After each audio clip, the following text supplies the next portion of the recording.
Hey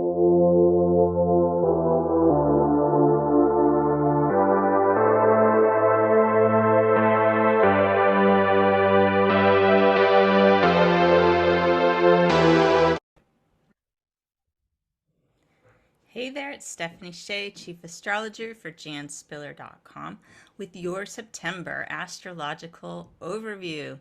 All right, so September in Virgo season, it's a really good month to streamline our efforts, get more efficient, get organized, all those things you think of while the sun is in Virgo. We're also going to have Venus, the planet that rules love, money, and pleasure, in the sign of Virgo, which is quite practical and health minded. So it's a great time to do some healthy routines that feel good, maybe mix it up, try to do things that aren't just no pain, no gain. I'm always saying that a lot, but it's really true, I think, with Venus in Virgo, because you want to do things that you know are good for you, but that don't feel hard or like a huge sacrifice. Venus wants us to enjoy pleasures of life.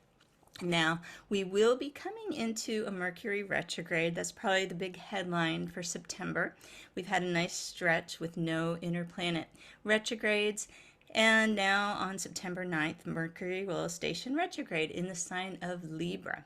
Now, Mercury retrograde, the whole cycle goes September 9th to October the 2nd, but it's split between two signs. So the first half of this Mercury retrograde is going to be in Libra from September the 9th to September the 22nd. Under this energy, you can think about anything that has to do with resolving the past. And because Libra is such a social sign, I really think this Mercury retrograde is going to be wonderful for catching up with old friends. Everybody's got those people they maybe been missing, really owe a phone call. Maybe you want to get together, have some sort of reunion with people you haven't seen in a long time. That is all supported under Mercury retrograde in Libra. Now, Libra also rules relationships, and it's true that sometimes ex-partners show up in our lives during Mercury retrograde, and especially Mercury retrograde in Libra. So keep that in mind. It's not a great time for big relationship decisions or commitments, but it's possible if somebody does resurface, there's some sort of closure that's needed, maybe something to resolve from the past. And if you do feel like things are getting reignited, you can wait and see after these retrogrades. There's more than just Mercury coming up this fall, so I'll talk about that in a few months. You can kind of see how you feel. It really, we're coming into a season of making some more temporary plans than having things long term set in stone because of these interplanet retrogrades. I'm going to talk about the Mars retrograde that's coming up at the end of October, just to give people a heads up. But let's get back to this Mercury retrograde first. September 23rd, Mercury will retrograde back into the sign of Virgo. So between September 23rd and October 2nd, we've got that Mercury retrograde in Virgo. So when you think of all the Virgo things I was talking about under the Virgo sun and Venus in Virgo, extra support for going back and finishing things and cleaning up all those details that may have gotten lost in moving forward in the shuffle. Go back and review a work in progress. It's excellent energy for editing.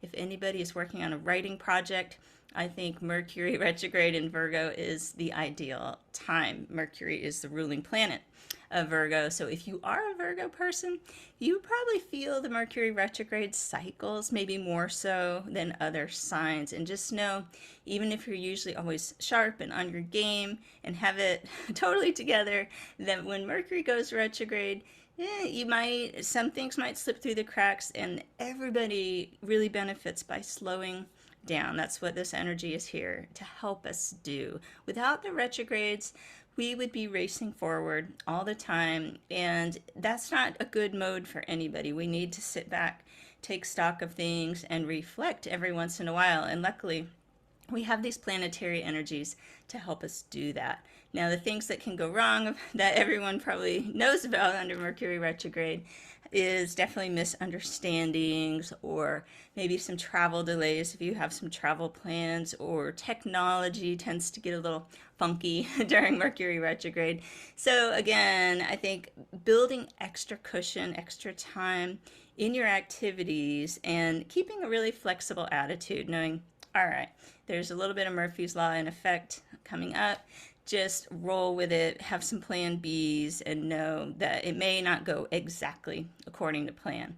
But Jan Spiller always says if you have to attend a business meeting during Mercury retrograde, because we all have to live our lives, that your best bet is really just to slow down and repeat back what the other people have said, refer back to previous agreements, and make sure everybody is on the same page with extra care, because as I said, misunderstandings are a bit more common under this astrology. So you can make use of it, but just know as we're moving forward, and this is going to go on into next year, we are entering a time where it really is more beneficial to build on things that we've already started. There's not a lot of support for brand new beginnings this fall, and here's why. We will be having a Mars retrograde cycle, like I said, at the end of October. And we start entering that shadow phase actually this month. And the shadow phase of this Mars retrograde, I am checking my notes to make sure I get it accurate for you all, is September 4th. So don't panic and think, oh no, we can't do anything, but just know as we move closer and closer to the October 30th Mars retrograde date, that things are going to be harder and harder to initiate. We'll already be feeling that while Mercury's retrograde. Next month, there's sort of an open window, but we're still under that shadow of Mars retrograde. And Mars retrograde differs a little bit from Mercury retrograde in that it's a lot about your actions. I think about Mercury retrograde more about agreements and things that we put into words, because Mercury is the communication planet, but Mars is actually the planet of action. So some of our past actions, for example, may come back to present results or consequences. It could be positive, but it also could light up something for us that shows us we need to make adjustments. Something needs to be redone potentially. So the other things that will be coming up, I'll talk a lot more about Mars retrograde next month as we're getting closer and closer, but just know as we're going through September, we're still going to be winding things down even after we come out of Mercury retrograde. I might try to get a couple new things done right after that retrograde. Some astrologers wouldn't do anything under all these shadows. I tend to try to push a little bit forward when I'm in between the actual retrograde dates. Experiment with it. I wouldn't make big life-changing decisions or commitments, but if there's little things you think, okay, well, I absolutely have to sign something. Okay, it's not ideal, but at least it's not Mercury or Mars retrograde. Maybe I can sign this document between October 2nd and October 30th, something like this. So that is sort of a heads up, giving you the mindset as we move into fall. What we're still looking at this month is, of course, the full moon. And we've got the full moon this month at September 10th, 17 degrees Pisces. So anyone born around September 10th, you may be kind of in the spotlight, highlighted around this full moon. Or let's say you're a Pisces person, you're going to be feeling this very personally. Everybody, I think, is going to be more sensitive around this time because of the energies of the Pisces full moon. And just the thing to avoid, I think, is feeling like a victim of your circumstances. That can be shadow Pisces energy. That can happen when full moon sort of blows things out of proportion. Jan always said, things feel more dire than they actually are at the full moon. And if you wait a couple days until after the full moon, it doesn't feel as intense. There may still be things to address, but you can do it with more of a clear mind when you're not in the emotional phase of the full moon. So, keeping that in mind, if you start feeling that, any kind of victim mentality from yourself or those around you, just remember you can take charge and find a productive outlet for your feelings. Look for the things that you can be in control of. That's the Virgo side of this full moon. Virgo sun opposing Pisces moon. And I think this is going to help people have more spiritual connection. Consider doing a full moon ritual. The Pisces full moon is all about spirituality and connecting with things, with the power source that's greater than ourselves. Now we've got our equinox coming right up, September 22nd. That's the fall equinox in the northern hemisphere and the spring equinox in the southern hemisphere. So either way, wherever you live, this signals the sun's ingress into the sign of Libra. And Aries people are going to be really tuned into partnership issues. I mentioned that because Aries is opposite Libra. I think everybody will be feeling that, but particularly maybe our Aries friends. So you can always read your written horoscopes on janspiller.com and learn more about that. But I think everyone's going to use this equinox to understand the significant others in their lives more deeply. So it is a great time to plan some special time with your loved ones. Now, our new moon coming up is September 25th, and guess what? Libra. So this actually is a good month for people who have partnership issues on their mind. Even with all the retrograde, if you're in a partnership, you can go back and revisit things that maybe need to get explored and talked about, renegotiate. This, whether it's a romantic partnership or in business, you can renegotiate the terms of your agreements with people. And the September 25th new moon, it's true, it is during a Mercury retrograde, but it's important to write down intentions at every new moon. There's still that power to plant the seeds. It just means it could take a little longer for things to unfold.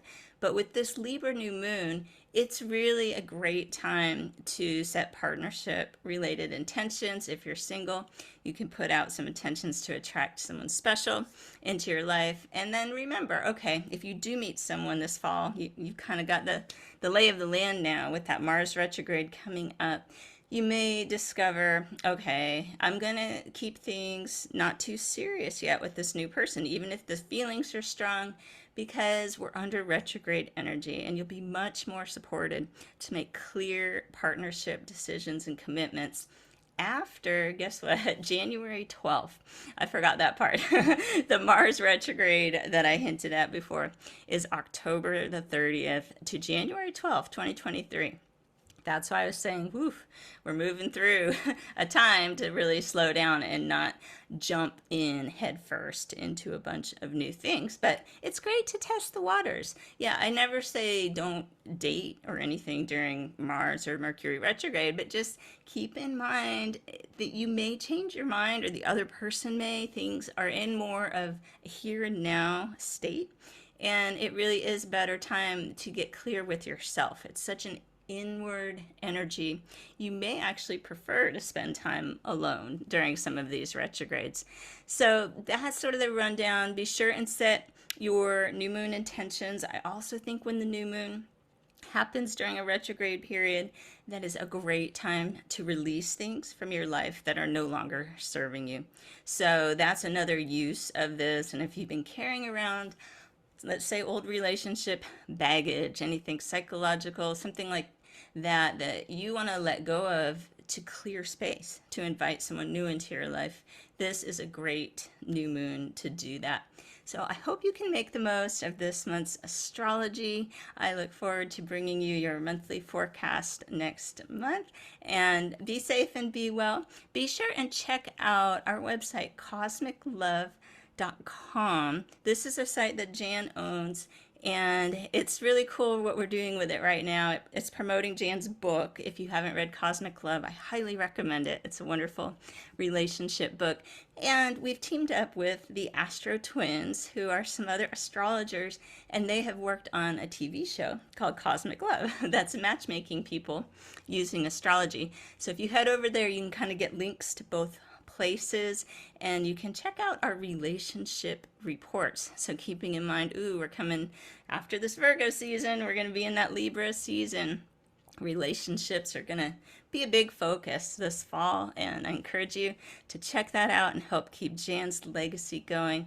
And it's always my honor to be here and serve you. Have a wonderful month of September.